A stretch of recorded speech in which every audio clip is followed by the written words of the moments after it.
सजा सुनते ही मुख्तार बोले, हुजूर बुजुर्ग और बीमार हूँ। कोर्ट ने कहा, अपराध इससे ज्यादा बड़ा।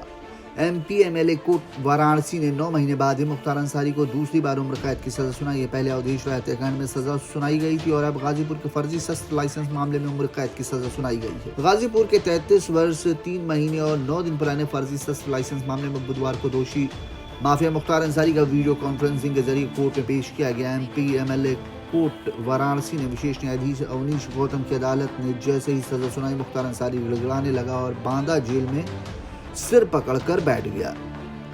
बचाव पक्ष बोला, मुख्तार बुजुर्ग, बीमार और जेल में कम मिले सजा। उसने खुद को बीमार और बुजुर्ग बताया, साथ ही कहा कि कम सजा दी गई। इस पर अदालत ने अपराध कहीं बड़ा है ये कहा है। मुख्तार अंसारी के अधिवक्ता श्रीनाथ त्रिपाठी ने कहा कि अदालत ने मुख्तार को भ्रष्टाचार निवारण अधिनियम की धारा 13(2) में दोषमुक्त किया। शेष धाराएं मजिस्ट्रेट द्वारा परीक्षणीय है। इस अदालत को दंड के प्रश्न पर सुनवाई का क्षेत्राधिकार प्राप्त नहीं है। ये भी तर्क दिया गया कि प्रकरण में अभियुक्त पर कोई स्वयं से कार्य करने का अपराध नहीं है और न ही कथित अभियुक्त के साथ एक साथ विचारण किया गया है। अभियुक्त को मात्र लाभार्थी मानते हुए बिना किसी प्रत्यक्ष साक्ष्य के दोष सिद्ध किया गया है। संयुक्त अत्यंत वृद्धि और बीमार है, कई वर्षों से जेल में है, इसलिए अभियुक्त को न्यूनतम दंड से दंडित किया जाए। अभियोजन ने कहा, मुख्तार का लंबा आपराधिक इतिहास, अधिकतम मिले सजा। अभियोजन अधिकारी ने मुख्तार के खिलाफ आपराधिक इतिहास के दोष सिद्ध के संबंधों में चार्ट पेश किया। अदालत को बताया गया कि गैंगस्टर एक्ट, हत्या सहित कई मामलों में अदालतों ने दोष सिद्ध किया है। इसमें आजीवन कारावास की सजा भी शामिल है। 20 मामलों में विचाराधीन है, जिससे स्पष्ट होता है कि अभियुक्त का लंबा आपराधिक इतिहास है। अतः अभियुक्त को अधिकतम दंड से दंडित किया जाए। आपको बता दें कि विशेष न्यायाधीश अवनीश गौतम की कोर्ट ने 9 महीने बाद ही बांदा जेल में बंद माफिया मुख्तार अंसारी को दूसरी बार उम्र कैद की सजा सुनाई। पहले अवधेश राय हत्याकांड में मुख्तार अंसारी को 5 जून 2023 को उम्र कैद की सजा सुनाई गई थी। 18 महीने में मुख्तार को 8वें मामले में सजा मिली है। 608 करोड़ रुपए के आपराधिक से अर्जित संपत्ति ध्वस्त या जब्त की गई है। मुख्तार के 215 करोड़ रुपए के अवैध कारोबार पर अंकुश लगाया गया। 2005 से ही जेल में है मुख्तार।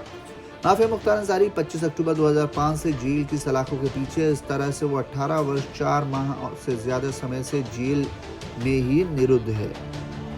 मऊ सदर से 5 बार रह चुका है विधायक, पत्नी पर इनाम। मऊ सदर विधानसभा क्षेत्र से 5 बार विधायक रहा है। मुख्तार अंसारी का एमएलए बेटा अब्बास अंसारी भी जेल की सलाखों के पीछे है। मुख्तार की पत्नी अफशा पर गाजीपुर और मऊ जिले की पुलिस 75,000 रुपए का इनाम घोषित कर चुकी है। अफशा लंबे समय से फरार चल रही है। मुख्तार का छोटा बेटा उमर अंसारी भी फरार है। इन धाराओं के तहत पाया गया दोष। माफिया मुख्तार अंसारी को अदालत ने भारतीय दंड संहिता की धारा 420 यानी धोखाधड़ी, 467 यानी बहुमूल्य सुरक्षा, वसीयत आदि की जालसाजी और 468 यानी ठगी के मकसद से जालसाजी का दोषी पाया गया है। भारतीय दंड संहिता की इन धाराओं के तहत अधिकतम 10 साल तक की सजा का प्रावधान है। इसके अलावा मुख्तार अंसारी आयुध अधिनियम की धारा 30 के तहत दोषी पाए गए। इसके तहत अधिकतम 6 माह की सजा या जुर्माना या दोनों दंडित हो सकते हैं। काले रंग की सदरी और टोपी पहने हुए था मुख्तार अंसारी अदालत में वीडियो कॉन्फ्रेंसिंग के जरिए पेश हुआ। वहां काले रंग की सदरी और टोपी पहने हुआ था। अदालत के पीठासीन अधिकारी की अभिवादन कर उसने अपनी दोष सिद्धि का आदेश सुना और इसके बाद सिर झुकाकर खड़ा रहा। अदालत ने मुख्तार को बुधवार को भी वीडियो कॉन्फ्रेंसिंग के जरिए तलब किया था। यूपी, दिल्ली और पंजाब में मुख्तार अंसारी के खिलाफ 65 मुकदमे। गाजीपुर जिले के मोहम्मदाबाद थाने में हिस्ट्री शीटर और यूसुफ निवासी मुख्तार अंसारी के खिलाफ उत्तर प्रदेश, दिल्ली और पंजाब में 65 से ज्यादा मुकदमे दर्ज हैं। वाराणसी में वर्ष 1991 में अवधेश राय हत्याकांड में, लखनऊ के 2 मामलों में, गाजीपुर के 4 मामलों में, वाराणसी के 1 मामले में मुख्तार अंसारी ने 5 वर्ष और 6 माह से 10 साल तक की सजा से दंडित किया जा चुका है।